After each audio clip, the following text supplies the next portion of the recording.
Hi, it's Alex with the Well Carried Child. So I've had this topic in my mind, and I finally put it together in a video series for you guys, talking about budget carriers. So you've all been on those buy sell trade websites where someone says, "I'm looking for this item, but I don't want to spend an arm and a leg." What does that actually mean? So the first question is really defining your budget, and I've broken down budget into 3 points of view. So as a caregiver, as a manufacturer, and as a consumer. I've got my notes because I tend to get off topic, so I'm trying to not wander too much for this video. So, as a caregiver, what do you need to think about for your budget when you're putting your budget together before you even start to go out into the market and look for a carrier? So, in terms of the purpose of this carrier, what is your purpose? Is it going to be a stretchy wrap that you just use for a front and carry with your infant for a couple of months? Or is it going to be a long-term carry? Are you looking for a carrier that can offer you a front, hip, and back carry positions, for example? How much are you going to be using this each day? So the average for attachment parents in the US is about 1.9 hours. So that may not seem like much, but as your child gets heavier, you do want a carrier that will support that weight. So for example, my 2-year-old is about 35 pounds. I want a carrier that will support 35 pounds comfortably from my body when I'm wearing her. And I still wear her about an hour a day, probably. One way you can think about this is if I purchase this carrier, what else am I going to be balancing it for? So like, say your budget is $50, and a lot of us really love our coffee. So how many coffees is that from your budget? So a $50 budget would be $5 a coffee, so it'd be 10 coffees. So say you get a coffee twice a week, that's about a month's budget that you're looking at in terms of replacing your coffee for a carrier. And if you're using that carrier for 6 months, a year, that could have a great benefit on your life. Okay. So other things to think about when you're talking about your budget.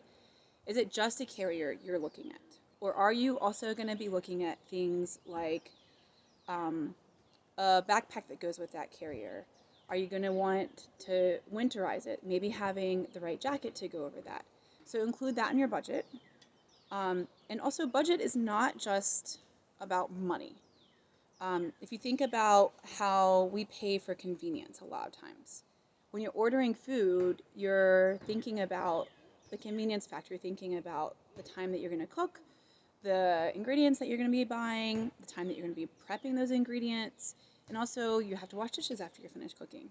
So those are all things that go into the convenience of a purchasing a fast food meal, for example. So applying that to carriers, you also have to put the time and energy to learn this new skill. So you might have your money budget, $50, $100, $150, but you also want to say, okay, I'm also going to put the time and energy into learn how to use this new item and perfect this new skill so it's comfortable for me and my child.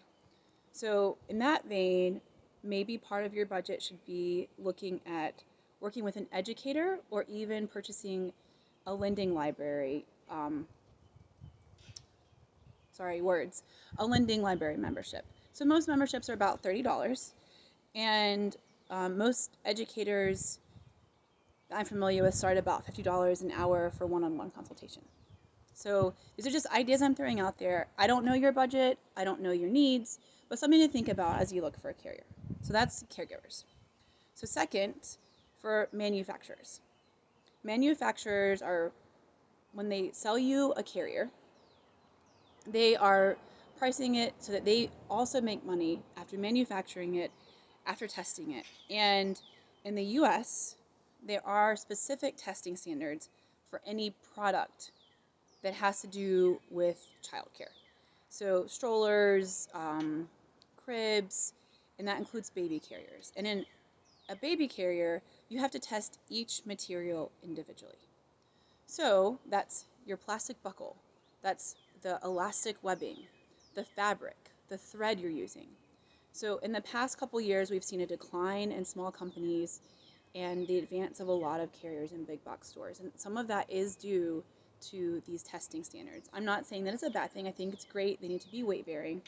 But something to think about when you look at the price and say, oh, I'd rather purchase a cheaper carrier from a big box store versus maybe double the cost for a carrier that might come from a small business, for example. So we've talked about caregivers, we've talked about manufacturers. Let's talk about your responsibility as a consumer. So ideally, I am 100% guilty of this as well. I love my Amazon Prime, right? It's convenient, it's fast, a lot of time it's the cheapest option. But thinking about that in terms of a big purchase, I do like to go out and look at other options. So where is that product being manufactured? Where is that product being shipped from? A lot of times if I see it's being shipped from China, I'll be like, okay, let me just look and see how much more expensive it is to buy a US made product. And even more so, can you buy this locally? Can you buy the same carrier that you would get on Amazon at your local brick and mortar store? Brick and mortar stores, y'all, they're the heart of our community. They are where you go, hopefully in the future, very soon, for when you need to have an in-person moms group, or where you just need to vent about your life and say, you know, is there something that I'm missing about cloth diapers? We really need to support our brick and mortar stores. I love referring customers to brick and mortar stores. So they are one place that I check when I'm looking for a carrier purchase. If I can get it for around the same price versus Amazon or an online store. And a lot of these stores are offering the same benefits as Amazon. They're offering free shipping. But the benefit of this is you can call them and you can say, hey, I'm looking to purchase this carrier. Can you talk me through how I'm going to put it on? Or they can refer you to somebody maybe in your locality that will do that for you. So supporting brick and mortar stores is really important. We, in the Triangle, we have one brick and mortar store. We used to have 3 with baby products. And it's really taken a big toll on our sense of in-person community. And I'm happy to recommend, even if you're not in the Triangle area, I'm happy to help you find one of those brick and mortar stores to support. So what qualities are you looking for in the materials? Are you looking for organic qualities? You don't want just the base level cotton. Are you looking for sustainably sourced cotton, for example? So those are things to think about, and they will make your budget a little bit more, but it is something to think about as a consumer for the good of everybody. And finally, what are the company's values that you're supporting? Do they have a diversity and inclusivity policy? You know, recently a lot of people have been talking about being aware of those things and being allies to Black, Indigenous, and people of color. And this is one way as a consumer where you spend your money matters. So finding those stores that also have, and the baby carrier companies that also have a diversity and inclusivity policy can be important. And again, if you have questions, I'm happy to help you find that information out. I'm not trying to call anyone out, I'm just trying to be aware of those issues when I purchase my products.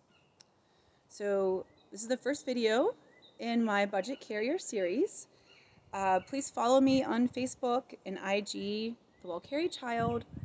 I'd love to hear your thoughts about what goes into purchasing a carrier and how you decide the budget for that item, because it can be a large budget item for sure.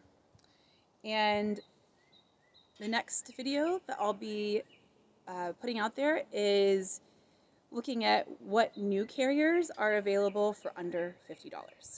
So hope you enjoy the weather today and have a great afternoon.